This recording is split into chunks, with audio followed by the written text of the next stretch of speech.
It's the Midnight Trucking Radio Network. Eric Harley here. We're at MATS 2010, the Mid-America Trucking Show in Louisville, Kentucky. Right now, from Arvin Meritor, it's Charlie Allen. Charlie, how are you? I'm very good. Hey, welcome to the program. Let's talk about this exciting news here that we've kind of been hearing about in recent weeks. It's the Arvin Meritor 14X. What is it? It's a new tandem axle that we are releasing as a successor to our very successful 145 series. And it's a product that takes what we've learned with the 145 and builds on it. Yeah. And we launch launch it as the 14X. And Wow. It has some enhancements to update the product for the changes that we've seen in the industry today, such as engines. Yeah. Tell us what we need to know as far as updates. What's being done better here? We'll start with weight. The weight, in spite of making updates to give it more torque capacity and improve the durability, the weight is actually about 4 pounds less than the current 145. So we maintained the weight, and it's actually lighter than competitive products. Yeah. This is, if you look at that, of course, that speaks in volumes because we see that, of course, fuel prices inching up closer to $3 a gallon. We've been all the way up to $5 a gallon, and folks want to be, operations of all sizes want to be as efficient as possible. So certainly that's important. It is important, and we've focused on the efficiency, and we've given this axle a very broad range of available ratios. In fact, the fastest ratio at 2.47 to 1 all the way up to 7.17. Yeah. And the 2.47 allows fleets that can use a direct drive the ability to use a direct drive and get the extra efficiency associated with a direct drive that in the past they've not been able to get because the axle ratios were not quite fast enough. Fill us in on what's new here. Dual track, in fact. Dual track is a feature of our axle housing. Yeah. And it is going to be available as an option.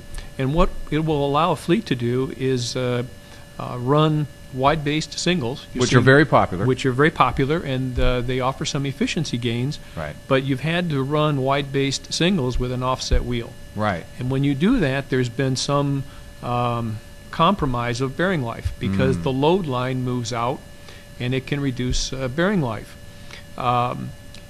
You could have run wide-base singles with a wide track housing. Right. Problem with a wide track housing is it's about 6 inches wider. Yeah. And if you wanted to retrofit it with duals for resale, you could not do that because it would exceed the legal width. Oh, so the dual track gives us the ability to have a housing that you can run duals on or wide-based singles with a 0.58 inch offset wheel. Yeah. So you can run wide-base singles and have the loading in the same place as you would with duals. So there's no compromise in bearing life. And those offerings come with those options come with, again, the ability to maintain the weight savings here, right? You maintain the weight savings, and you also with the dual track housing, you maintain the weight rating of the axle. Yeah. In the past, if you had run with wide-based singles, the axle weight rating would have been reduced from 40,000 pounds or the tandem set would have been reduced from 40,000 to 34,000. Now you're able to run at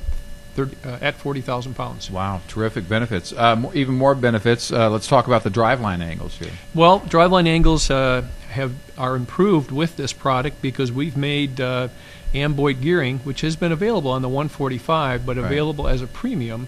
It is now standard on the 14X. So we move the pinion center line on the rear above the center line so that driveline angles are minimized. And you almost have a straight angle. You have very minimal operating angles on the inner axle shaft with the advent or introduction of amboid gearing.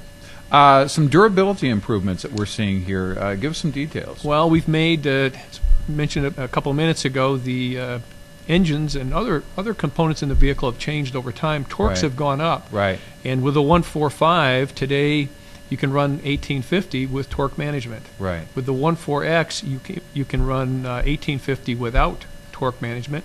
And we've gotten that to be able to do that because of the improvements we've made into the interaxle differential, as an example. The parts within the interaxle differential are larger. The input shaft is bigger. The trunnions that are used within the interaxle differential are larger as well. So we've got more torque capacity. We've also increased bearing size on the main differential to improve durability. The way we provide oil to the interaxle differential is different, and it's a completely different looking interaxle differential. It's contained within its own housing, Right. so that we're able to retain oil within the interaxle differential, so that at startup it isn't a dry startup. It is a startup where there's oil always present. Right. And let's talk about the breather. We actually got to look at this technology last night at the press event for the 14X. And what do we need to know here? What's important?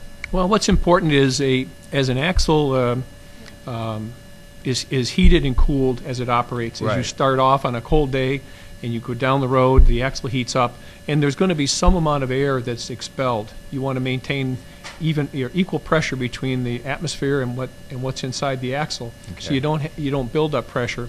So it's important to allow that pressure to vent, but then when you cool it down, it will draw air back in. So the thing that the new breather does for us is allows us to keep the moisture and contaminants out as it's in this cooling mode, Yeah. as well as when it's going down the road. We're able to keep the contaminants out, and we're able to keep the oil in. Our prior breather did a great job of keeping oil in, so we've kept that feature and then added a tube that we've spent a lot of time designing the shape of to allow it the ability to not ingest water when vehicles exposed to under chassis washing, which Sure. we see more of now than we have in the past. Right. Interesting. And what do we need to know when it comes to brakes here with the 14X? Well, with the 14X, we do have the ability to package disc brake or drum brakes, so we can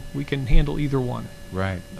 So again, we're looking at production probably sometime mid-year here within a few months, and then availability by the end of the year? It is actually a kind of a staged rollout. The Right. first OEM that's going to be releasing it is Navistar, Yeah.